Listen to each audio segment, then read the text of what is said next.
करवावहै तेजस्विनावधीतमस्तु मा विद्विषावहै।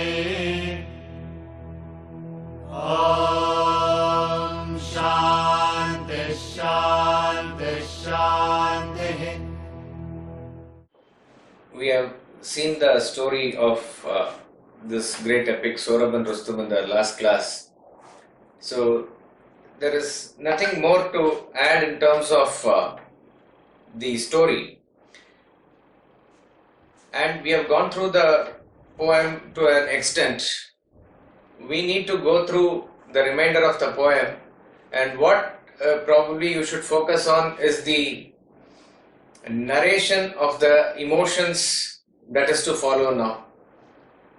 The story so far is that Sohrab is a youth who is on the side of the Tartars, and Tartars and Persians, they have gathered together in the banks of Oxus river for a battle. And on this particular day, like in every battle, Sohrab seeks to find his father Rustum. So he requests Paranvisa that there shall be a one-to-one combat. And Paranvisa, though he does not want to lose Sohrab in any way, though that is a low risk option because Sohrab is an undefeated warrior also so far, but Sohrab will not yield. So Paranvisa goes and challenges the Persians, and Ferud, the chief on that side, is accepting the challenge, though they know that it is very difficult for anybody to fight against Sohrab. And the idea is that they know that Rustum has camped nearby and they want to convince Rustum. So one of the councils there, Gudurs, goes to Rustum and he tries to induce Rustum to take up arms maybe for one last time and fight Sohrab. Rustum is actually not interested in fighting anymore. He has become old.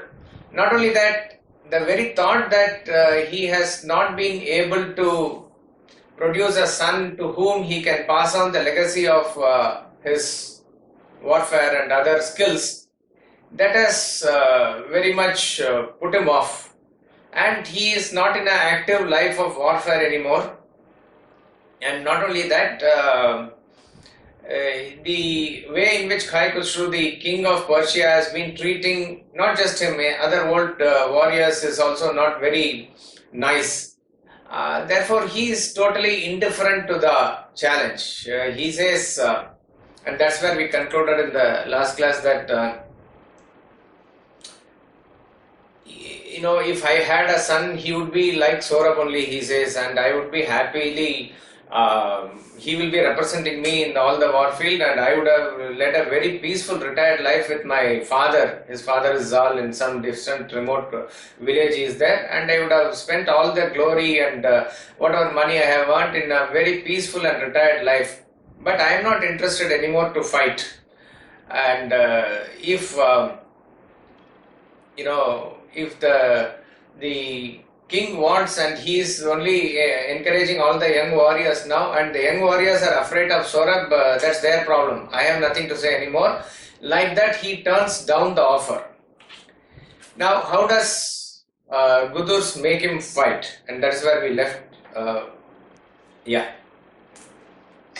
And Gudurs made reply, "What then, O Rustum, will men say to this? When Sohrab bears our bravest forth and seeks thee most of all, and thou, whom most he seeks, hidest thy face? Take heed, lest men should say, like some old miser, Rustum hoards his fame, and shuns to peril it with younger men." And greatly moved, then Rustum made reply, "O Gudurs, wherefore dost thou say such words? Thou knowest better words than this to say. What is one more, one less, obscure or famed, valiant or craven, young or old to me? Are not they mortal? Am not I myself? But who, for men of naught, would do great deeds? Come, thou shalt see how Rustum hoards his fame. But I will fight unknown and in plain arms. Let not men say of Rustum, he was matched in single fight with any mortal man. He spoke and frowned. Right. So this is where the vanity is tickled. The parallel for this we see in Julius Caesar, where the soothsayer says, when Ides of March is there, then it is a bad time for Caesar. And on that very particular morning, when the conspirators had planned to assassinate Caesar, they had planned in such a way that he will come and there was a trial there, and in the trial what will be the proceeding and how they will take it and finally lead to killing Caesar. On that very particular morning, Caesar's wife, in an early morning dream, she dreams that it's not very favorable for Caesar and he dies. So she pleads to him that today he should not go to the court. And Caesar says okay, it's okay, like that he decides to stay back. One of the conspirators, I think Casca or somebody, has come to fetch Caesar, and suddenly all their plans is gone, because Caesar says that he will not come. Then Casca says, what should I tell the Romans, what should I tell the people there, that if they ask why has not Caesar come? To which Caesar says, tell them it is Caesar's will. Caesar is not answerable to anyone. It is Caesar's will. If he wishes to come, he will come. If he decides not to come, he will not come. But he tells him to Casca, I am telling you privately, it is my wife who had a bad dream and she is feeling sentimental, so I don't feel like going. Casca says, okay, but I'll go and say that we'll hold this meeting later at a later date when Caesar's wife will have better dreams. Like that, he puts it in such a way that the ego of Caesar is kindled, and he says, what is this? It is shame if I do like this. And despite the pleading of the wife, he goes there and meets the fate that awaits him there. It is exactly like that here. Gudurz is telling Rustum, okay, so far you have been never an undefeated warrior, and you still want to maintain like that. So as like a old miser who hoards his fame, you want to hoard it because you are now not sure what will happen to your well-deserved fame so far, because there's a young challenger who is waiting, and what he will do, nobody knows. So you want to, you are protecting yourself. These are words that will not go well with a warrior. That's how even Krishna subtly props up the emotions of Arjuna also, after giving intellectual reasons also. Like that it is, because for a Kshatriya, for a warrior, honor and pride, that is much more valuable than all the gifts and all the money that they can acquire. So then he turns and says, what is this you are saying, Gudurz? It is not like that. You know what is, you should speak better to me. One young or one old foe or one more, how does it make any difference? And just see how I fight today, and you will see then how Rustum, he is angry and he is shouting like that. But he puts a condition that he will fight unknown. The persons in the opposite camp will not know who is fighting. Maybe the reason could be that it is just that one last time he is fighting, and again that Rustum has come and he is again in active life. He doesn't want to get associated with this. Maybe for this particular thing he wants, so let me fight unknown. Like that he puts a condition, and let us see what happens in a single fight. Like that he takes up that decision now. Yeah. And Gudurz turned and ran back quickly to the camp in fear and joy. Fear at his wrath, but joy that Rustum came. But Rustum strode to his tent door and called his followers in and bade them bring his arms and clad himself in steel. The arms he chose were plain, and on his shield was no device. Only his helm was rich.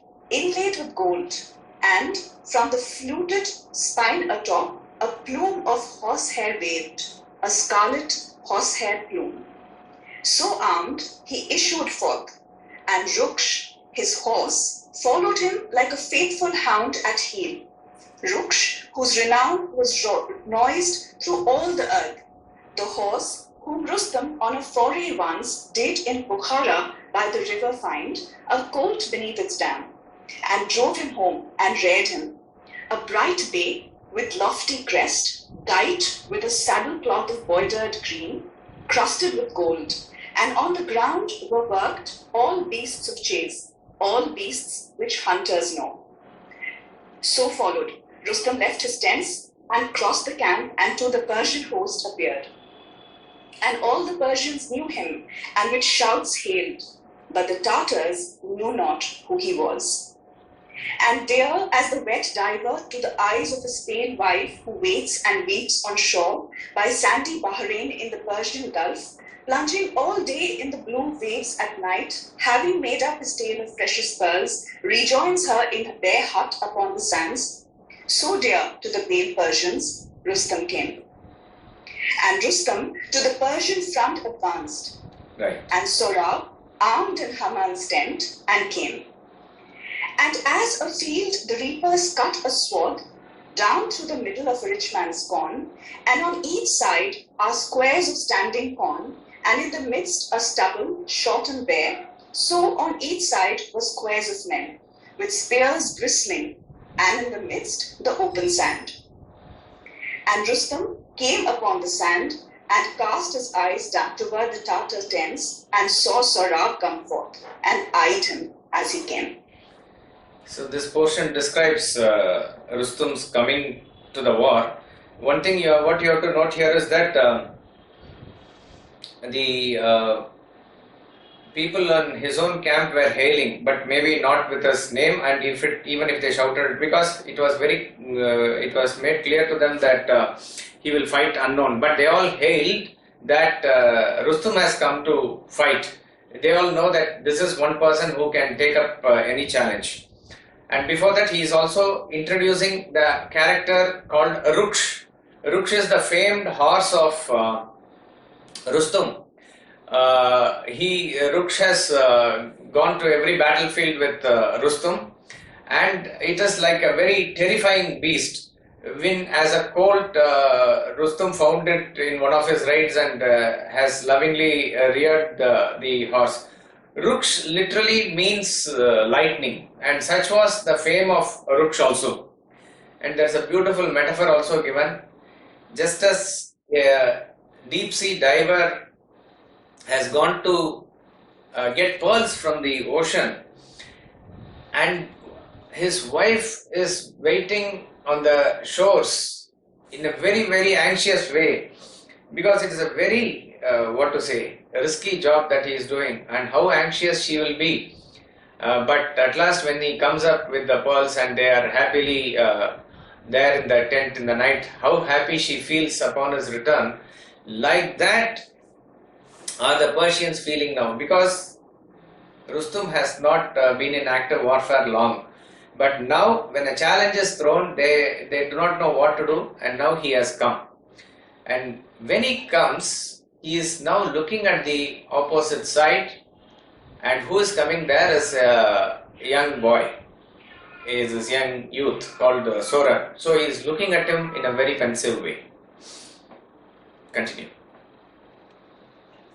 As some rich woman on a winter's morn eyes through her silken curtains the poor drudge who with numb blackened fingers makes her fire, at cockcrow on a starlit winter's morn, when the frost flowers the whitened window panes, and wonders how she lives and what the thoughts of that poor drudge may be. So Rustum eyed the unknown adventurous youth who from afar came seeking Rustum, and defying forth all the most valiant chiefs. Long he perused his spirited air and wondered who he was. For very young he seemed, tenderly red, like some young cypress, tall and dark and straight, which in a quaint secluded garden throws its slight dark shadow on the moonlit turf. by midnight to a bubbling fountain sound. So slender Sohrab seemed, so softly read, and a deep pity entered Rustum's soul as he beheld him coming, and he stood and beckoned to him with his hand and said, "O thou young man, the air of heaven is soft and warm and pleasant, but the grave is cold. Heaven's air is better than the cold dead grave.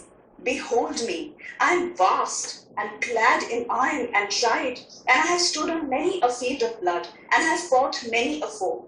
Never was that field lost or that foe saved. O Sohrab, wherefore wilt thou rush on death? Be governed, quit the Tartar host and come to Iran, and be as my son to me, and fight beneath my banner till I die. There are no youths in Iran as brave as thou." So he spake mildly.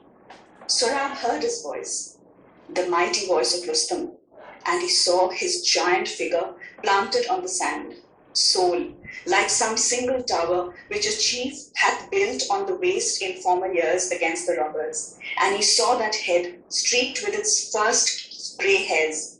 Hope filled his soul, and he ran forward and embraced his knees and clasped his hand within his own and said, "O by thy father's head, by thine own soul, art thou not Rustum? Speak, art thou not he?" From now on, you will see that till the end, it is only these two people who will be speaking to each other and fighting with each other. A lot of descriptions are given about the fight also. And you will see from time to time how various host of emotions flow between them, and it keeps on changing also. And that is what we need to appreciate in this poetry, that all these emotions have been very beautifully captured in the words. Though the original is in Persian and it is English, maybe a translation or a poem that is inspired by the original, what Matthew Arnold has given us is something very wonderful to go through. In fact, if we pause like this and we have even some words of explanation in between, it could actually stop the flow of the poem, but maybe we will do just for understanding what's happening, that's all. But you have to go along with the emotions that is being portrayed in the poem here. So when Sohrab is coming, Rustum is looking at him like how a queen will look at some other lady through her curtain, and she is doing all the hard work and she can't understand how, but there is a sense of pity that she has, that why does she do all these things, and what is the necessity for her to do all these things, in that sort of a very good emotion. With that emotion is how Rustum is viewing Sohrab, because having looked at this boy, something happens in his heart.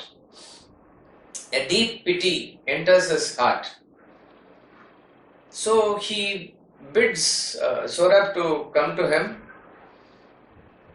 and he speaks that, and he saw how beautifully he has been nurtured and what a charming youth that he is. So a deep pity enters him, and why he should be killed in a battle. That sort of a pity enters him. So he says that I have never lost a battle. It is better for you to be alive than to be in the grave. And he makes a very tempting offer also, not in a very cunning way, but very genuinely. He says, there is definitely, you have won many battles and maybe there is no youth equivalent to you. Why don't you leave the Tartars and come to Iran, Persia, where he is, and be my son, and I will take care of you, and till the end we can be together. Like that, he genuinely makes an offer, and Sohrab is also touched by his presence. He goes running to Rustum, embraces his knee, falls at his feet probably and embraces his knee, and kisses him. And then, just as in every battle he would look forward to his father, he sees through the plume and other armor that he is wearing, he can see the grey hair. Also in the previous stanza we also saw that all the armor which are very special to Rustum, that he is not wearing, in a very plain armor only he is coming. But there is this red color plume and other things is there. In and through that he is seeing the grey hair. So suddenly he becomes very optimistic that this elderly person could be his father Rustum, whom he has been searching all along and he has not found. And now he has sort of found him is the feeling that he has. So he is asking him, "Oh, by the father said, by thine soul, art thou not Rustum? Speak, art thou not he?" He is asking him. Now let us see what Rustum answers, and again you also feel in terms of how Rustum is reacting to Sohrab's words. Yeah, continue. But Rustum eyed askance the kneeling youth and turned away and spoke to his own soul. Ah me, I muse what this young fox may mean. False, wily, boastful are these Tartar boys. For if I now confess this thing he asks and hide it not, but say Rustum is here, he will not yield, indeed, nor quit our foes. But he will find some pretext not to fight, and praise my fame and proffer courteous gifts, a belt or sword perhaps, and go his way. And on a feast-tide in Afrasiab's hall in Samarkand, he will arise and cry, I challenged once, when the two armies camped beside the Oxus, all the Persian lords to cope with me in single fight, but they shrank. Only Rustum dared. Then he and I changed gifts and went on equal terms away. So will he speak, perhaps, while men applaud. Then were the chiefs of Iran shamed through me. And then he turned and sternly spake aloud, Rise, wherefore dost thou vainly question thus of Rustum? I am here, whom thou hast called by challenge forth. Take good thy bond, or yield. Is it with Rustum only thou wouldest fight? Rash boy, men look on Rustum's face and flee.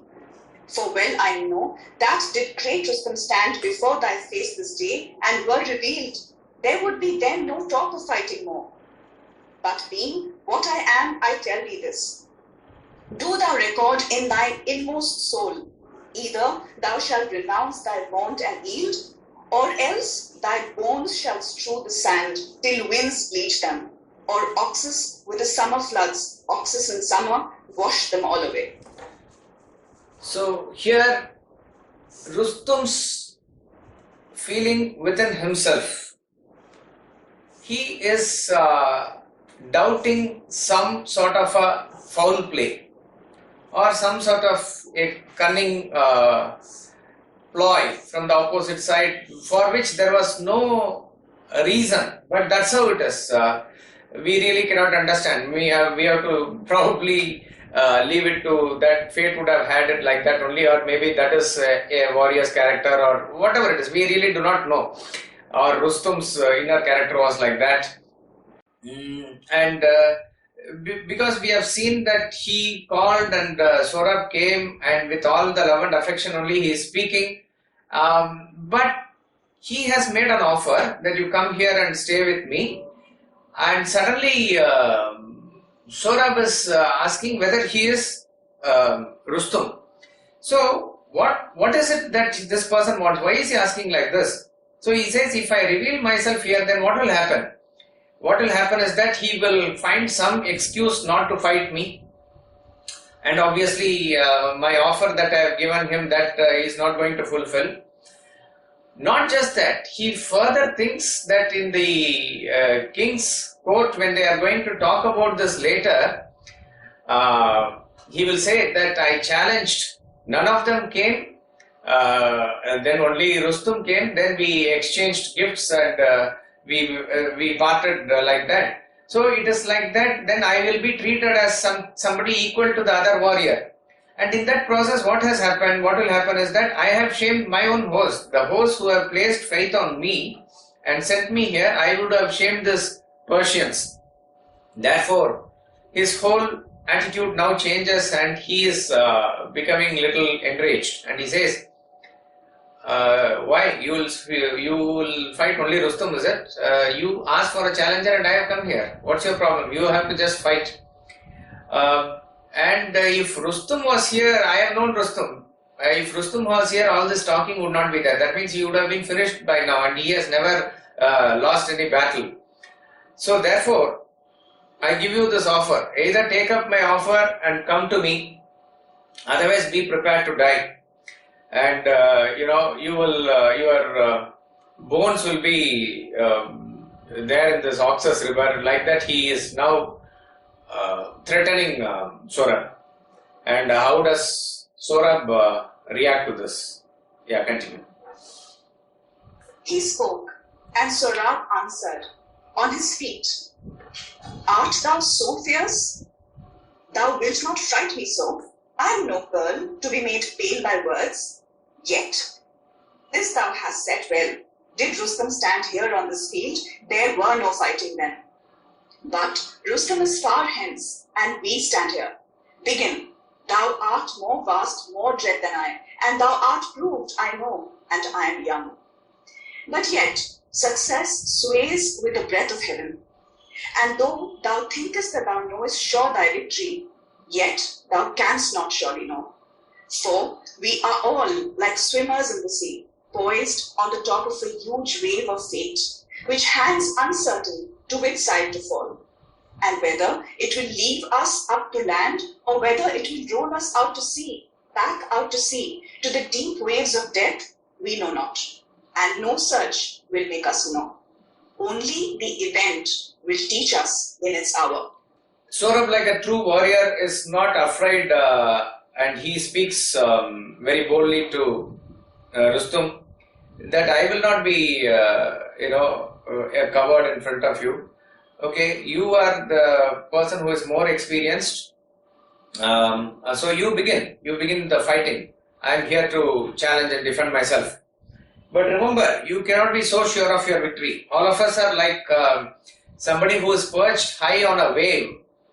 That wave, when you are perched on that, can put you this side to the shore or can put you that side and it will take you into the deep sea. It is like that. So either you will win or I will win, nobody knows. So don't be so sure of all that. He is replying back to Rustum. Yeah, continue. He spoke, and Rustum answered not, but hurled his spear. Down from the shoulder, down it came, as on some partridge in the corn, a hawk that long has towered in the airy clouds, drops like a plummet. Sohrab saw it come, and sprang aside, quick as a flash. The spear hissed and went quivering down into the sand, which it sent flying wide. Then Sohrab threw in turn and full struck Rustum's shield. Sharp rang. The iron plates rang sharp, but turned the spear, and Rustum seized his club, which none but he could wield. An unlocked trunk it was, and huge, still rough, like those which men in treeless plains, to build them boats, fish from the flooded rivers. Hyphases or Hydaspes, when high up by their dark springs, the wind in wintertime had made in Himalayan forests rack, and strewn the channels with torn boughs, so huge the club, which Rustum lifted now, and struck one stroke. But again Sohrab sprang aside, lithe as a glancing snake, and the club came thundering on earth, and leapt from Rustum's hand. And Rustum followed his own blow, and fell to his knees, and with his fingers clutched the sand. And now might Sohrab have unsheathed his sword, and pierced the mighty Rustum while he lay, dizzy on his knees and choked with sand. But he looked on, and smiled, nor bared his sword, but courteously drew back, and spoke, and said, Thou strikest too hard. That club of mine will float upon the summer floods, and not my bones, but rise and be not wroth. Not wroth am I. No, when I see thee, wrath forsakes my soul. Thou sayest thou art not Rustum, be it so. Who art thou then, that canst so touch my soul? Boy as I am, I have seen battles too, have waded foremost in their bloody waves, and heard their hollow roar of dying men, but never was my heart thus touched before. Are they from heaven, these softenings of the heart? O thou old warrior, let us yield to heaven. Come, plant we here on earth our angry spears, and make a truce, and sit upon the sand, and pledge each other in red wine like friends. And thou shalt talk to me of Rustum's deeds. There are enough foes in the Persian host, whom I may meet and strike and feel no pang. Champions enough Afrasiab has, whom thou mayest fight. Fight them when they confront thy spear. But oh, let there be peace twixt thee and me. So the fighting begins by Rustum hurling his spear towards Sohrab, and Sohrab was very agile and he moved, and the spear went past him, and it was planted in the sand, and the sand was all flowing everywhere. In turn, Sohrab threw his spear quite accurately, and it made a loud sound in the shield of Rustum. And then Rustum took his club, and like maybe in our epics we know of Duryodhana and Bhima, like that was his mace, maybe the club which only he could wield. With that he came to hit Sohrab, and again Sohrab escaped. Because of the momentum of his carrying, the club came off him and it went into the sand, and he himself fell. For the first time, Rustum has fallen. And at that point of time, Sohrab could have easily taken his sword and maybe killed him, but he did not think in those lines. He says, I am still not angry at you. There is something within me says that that we should not fight. So that is heaven's calling, he says, and let us yield to that. He said, there are various people who I can fight, and I don't feel any pangs fighting them. But for you, my feeling is completely different. Okay, if you are not Rustum, it's fine. But you have seen Rustum, you have had your experience with Rustum. So let us not fight, let us plant our spears here and let us have sort of wine and discuss. You talk to me about Rustum and I'll be very happy to hear. There are enough warriors on the other side for me to fight. There are enough warriors on our side for you to fight. You can fight and I can fight them on a separate days. But today let us not fight, let us have truce. Let us have this type of discussion. Again, Sohrab is showing his very, a statesman-like attitude. But how this is going to enrage Rustum and what is going to follow is something, it's incredible. Continue. He ceased, but while he spake, Rustum had risen and stood erect, trembling with rage. His club he left to lie, but had regained his spear, whose fiery point now, in his mailed right hand, blazed bright and baleful, like that autumn star, the baleful sign of fevers. Dust had soiled his stately crest and dimmed his glittering arms. His breast heaved, his lips foamed, and twice his voice was choked with rage. At last, these words broke way. Girl, nimble with thy feet, not with thy hands, curled minion, dancer, coin of sweet words, fight, let me hear thy hateful voice no more. Art thou not in Afrasiab's gardens now with Tartar girls with whom thou art wont to dance? But on oxes stands, and in the dance of battle, and with me, who make no play of war, I fight it out, and hand to hand. Speak not to me of truce and pledge and wine. Remember all thy valor.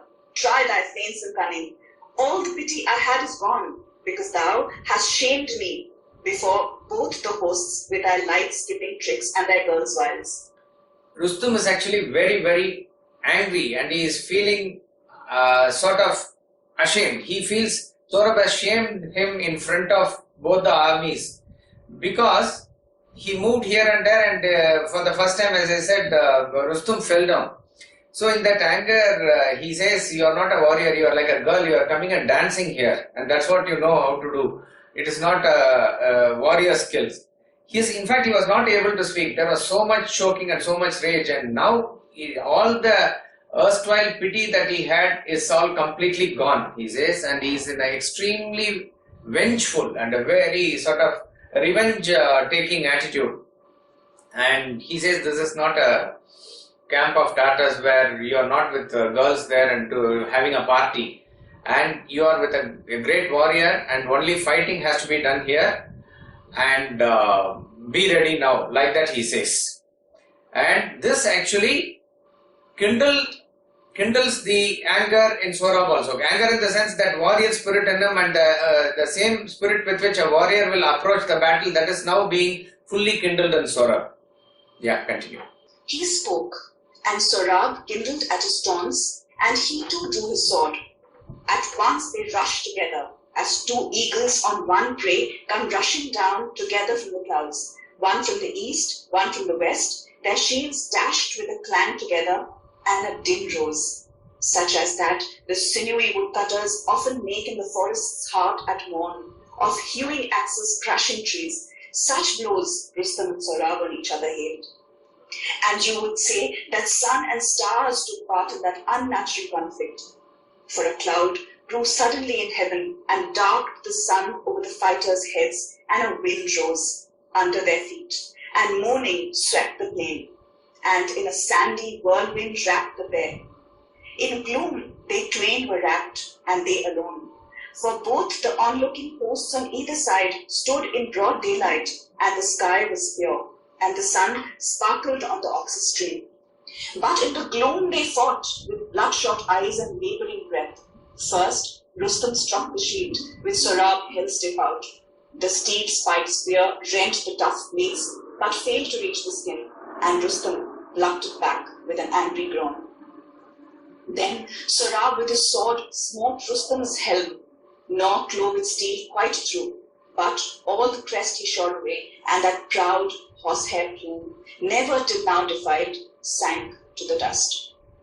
And Rustum bowed his head, but then the gloom grew blacker, thunder rumbled in the air, and lightnings rent the cloud. And Ruksh, the horse, who stood at hand, uttered a dreadful cry. No horse's cry was that, most like the roar of some pained desert lion, who all day hath trailed the hunter's javelin in his side, and comes at night to die upon the sand. The two hosts heard that cry, and quaked for fear, and Oxus curdled in as it crossed a stream. But Sohrab heard, and quailed not, but rushed on, and struck again, and again Rustum bowed his head. But this time all the blade, like glass, sprang in 1,000 shivers on the helm, and in the hand the hilt remained alone. Then Rustum raised his head, his dreadful eyes glared, and he shook on high his menacing spear and shouted, "Rustum!" Rustum heard that shout and shrank amazed. Back he recoiled one step, and scanned with blinking eyes the advancing form.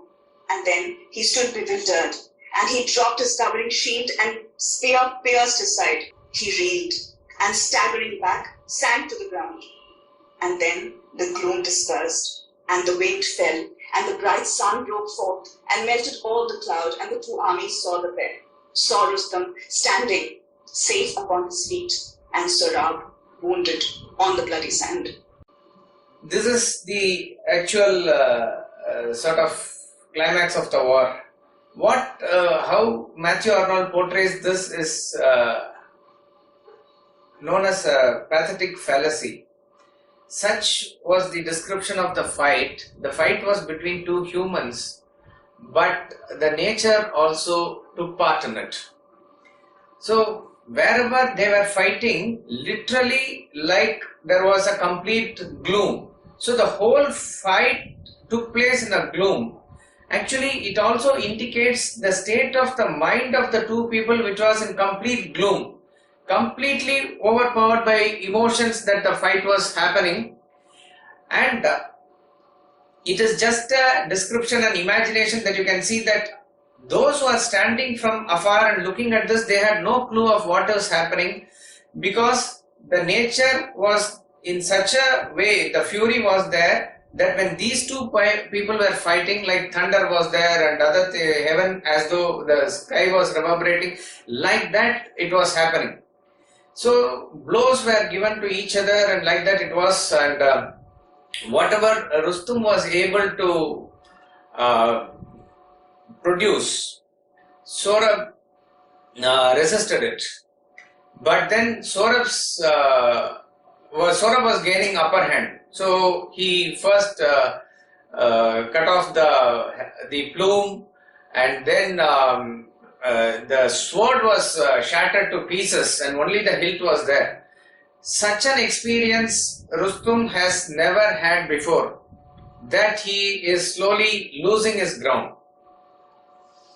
At this point of time, to regain his spirits, to enthuse himself, he shouted his name to himself and cried out, Rustum, like, come on Rustum, like that he shouted. The moment Sohrab heard this name, he became completely bewildered and he was transfixed. He would not move after that. He maybe took a step back, and his vision was sort of blinded. He saw some hazy figure coming, and that was Rustum. Now Rustum took advantage of the situation, and in that rage that he was, he pierced his spear on the side of Sohrab, and Sohrab fell wounded. The battle is over, and now he says the entire place is clear. All the sun came and all the fog and everything was gone, and the hosts are now able to have an idea of what was happening. Then they saw one man was standing and one was fallen on the ground, wounded, maybe on his death now, and the man who was standing was the great Rustum, and the boy Sohrab had fallen on the ground. This is the piteous picture now. Now begins a conversation between Rustum and Sohrab, which is like the highlight of the poem. Yeah. Then, with a bitter smile, Rustum began. Sohrab, thou thoughtest in thy mind to kill a Persian lord this day, and strip his corpse, and bear thy trophies to Afrasiab's tent, or else that the great Rustum would come down himself to fight, and that thy wiles would move his heart to take a gift and let thee go, and then that all the Tartar host would praise thy courage or thy craft and spread thy fame to glad thy father in his weak old age. Fool, thou art slain, and by an unknown man. Dearer to the red jackals shalt thou be than to thy friends and to thy father old. What is interesting is now Rustum begins to taunt Sohrab. And how does he taunt is that if you read finally that you thought you will bring pleasure to your old father. No, you are not close to your father anymore, you are close to the red jackals.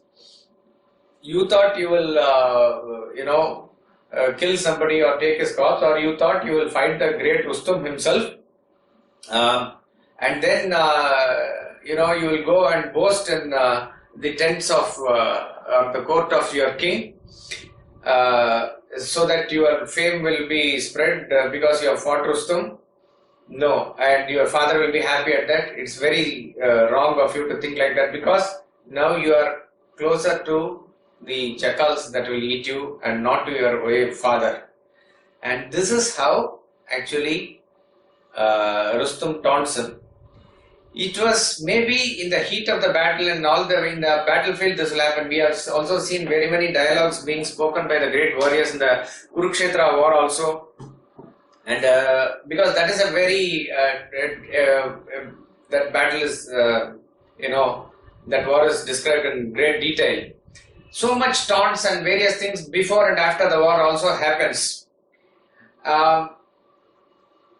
In this rage, what Rustum has failed to see or forgotten to see is that, as I said, it is all in the heat of the moment, but he did not kill Sohrab when he was like prepared to fight. Sohrab actually had downed his shield. And what made him do that? That is what is the crux. Actually, the moment he heard, see earlier also they were talking about Rustum. Rustum himself said that I have known Rustum, that he is a great warrior. But all those talk about Rustum was something different. The passion with which Rustum brought out his name sent in a very deep sort of feeling inside Sohrab's mind, and therefore it completely changed his attitude or his feeling there, and then that made him lower his guard because he did not know, he was beyond himself. So that way in which Rustum cried out the name completely immobilized Sohrab, and that made him lower his guard. But already Rustum was in a revengeful mode, and he was also being humiliated in the war by this unknown young lad. All this came together, and obviously there's no moment for him to think. So in that rage he killed Sohrab with his spear. And then he taunts him by this words also, which is too much for Sohrab to take. And what does Sohrab reply? And with a fearless mien, Sohrab replied, Unknown thou art, yet thy fierce want is vain. Thou dost not slay me, proud and boastful man. No, Rustum slays me and his filial heart. And this filial heart. For were I matched with 10 such men as thee, and I were that which till today I was, they should be lying here, I standing there. But that beloved name unnerved my arm, that name and something I confess in thee, which troubles all my heart and made my shield fall, and thy spear transfixed an unarmed foe. And thou boastest and insultest my fate. But hear, thou this fierce man, tremble to hear. The mighty Rustum shall avenge my death. My father, whom I seek through all the world, he shall avenge my death and punish thee. As when some hunter in the spring had found a breeding eagle sitting on her nest upon the craggy isle of a hilly lake, and pierced her with an arrow as she rose, and followed her to find her where she fell far off, anon her mate comes winging back from hunting, and a great way off descries his huddling young left soul.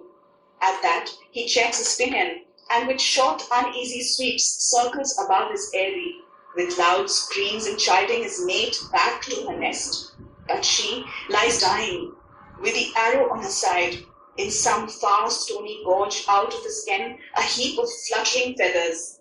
Nevermore shall the lake glass her flying over it, never the black dripping precipices echo her stormy scream as she sails by. As that poor bird flies home, nor knows his loss, so Rustum knew not his own loss, but stood over his dying son and knew him not. This is where completely the tragedy in the deepest way begins. Sohrab says that you did not kill me. What killed me was that name. You shouted Rustum, and that sent deep sort of shiver within me, and that made me drop my shield, and you killed an unarmed foe. If you look at even this battle earlier, when in the beginning of the battle Sohrab was standing and Rustum had fallen down, Sohrab had a chance to kill Rustum. Sohrab did not do it, and he says to him that something in me tells that I have no wrath also. It is not that with all his ego and think, okay, let me leave you, go away. Not like that. He says, I don't have any anger for you. And that is how Sohrab has been feeling all along. And that was a deep pity that also Rustum felt for Sohrab in the beginning. But it was the inner churning of Rustum that made him completely feel in a totally negative way, some sort of a motive he put to Sohrab when he was asking, and completely turned negative towards him, and in the way that culminated in that death, and that death was caused by him killing Sohrab when he was unarmed. So Sohrab says that you did not kill me. If you had not uttered that name, 10 such people will be lying on the ground and I will be standing there. And he is saying it as a matter of fact. That is the power of Sohrab. But such a power was completely unnerved by this word. Now, let's pause here and think. The whole poem, as Swamiji has mentioned time and again, is about attachment. The father was completely attached to the unborn son, that the idea of the son itself, that he would make him a great warrior, and so the moment the wife conceived, from that time onwards, he is extremely anxious for that son. So as I said, everybody having a normal desire for a son is all understandable in a natural way, but this extreme obsession of having a son is the attachment from the side of the father. Obviously, mother's attachment is there, though her character is very small as far as this episode is concerned, and it is very more understandable from a natural point of a woman, that how her emotions will be there. And she sent word to her husband that who is born is a girl and not a son. She doesn't want to lose her son in any way. That is the mother's attachment. And what we see also here is the son's attachment to father. It is, maybe we can take it as starting from a positive pride only, that he has heard of his great father and his deeds, and he also wants to emulate him. He wants to bring back his father to his mother. All that is fine. And he has shown extreme talent and extreme sort of objectivity on the field also, that in and through all the emotions, he was very agile, and he was able to, move away from the spear that was thrown at him and the club that came, and he was able to, like a true hero, fight in the war in a very, very nice way. And that is the greatness of Sohrab. And yet, when from deep within he heard that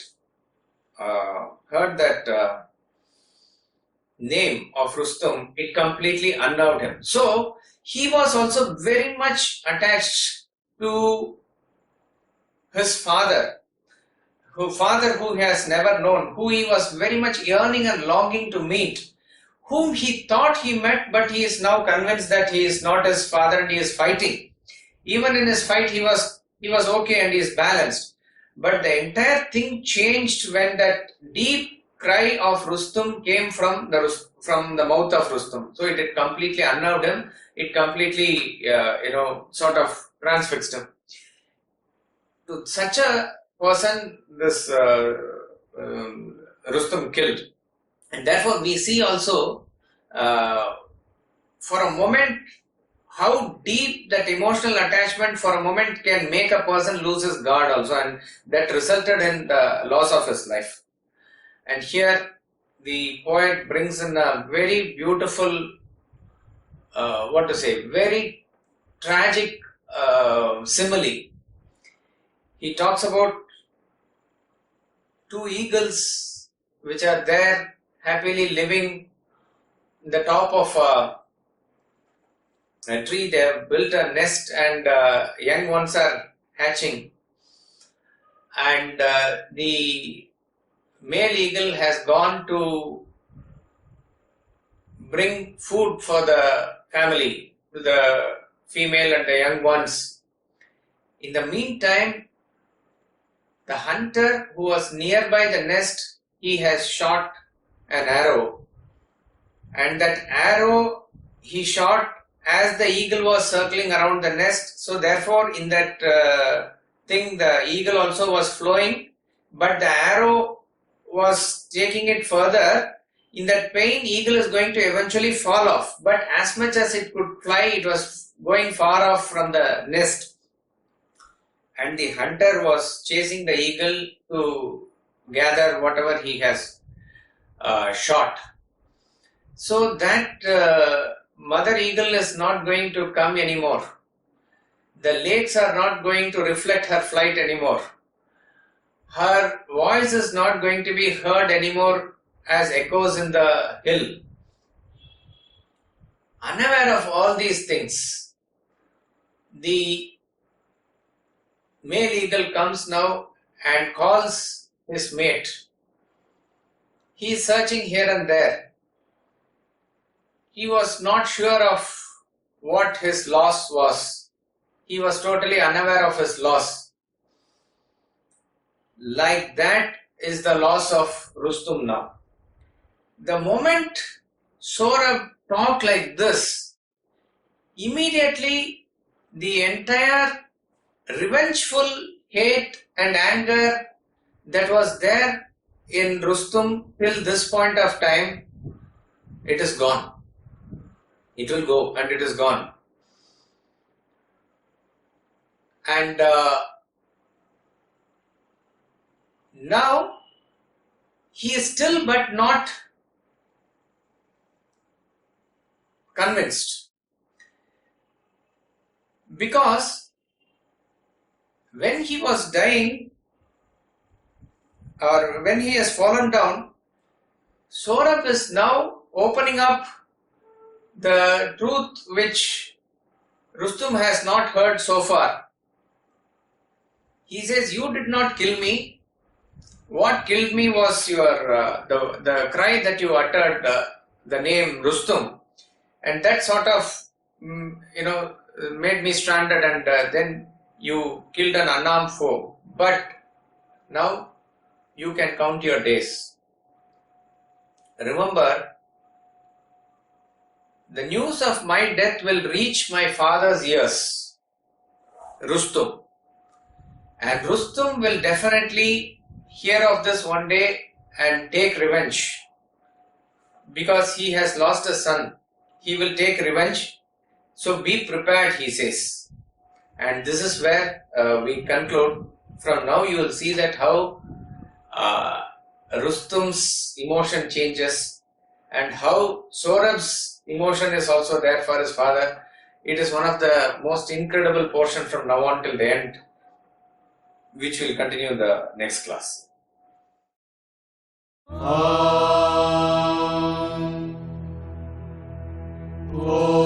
Purnamadah Purnamidam Purnat Purnamudachyate Purnasya Purnamadaya Purnamevavashishyate. Om Shanti Shanti Shanti.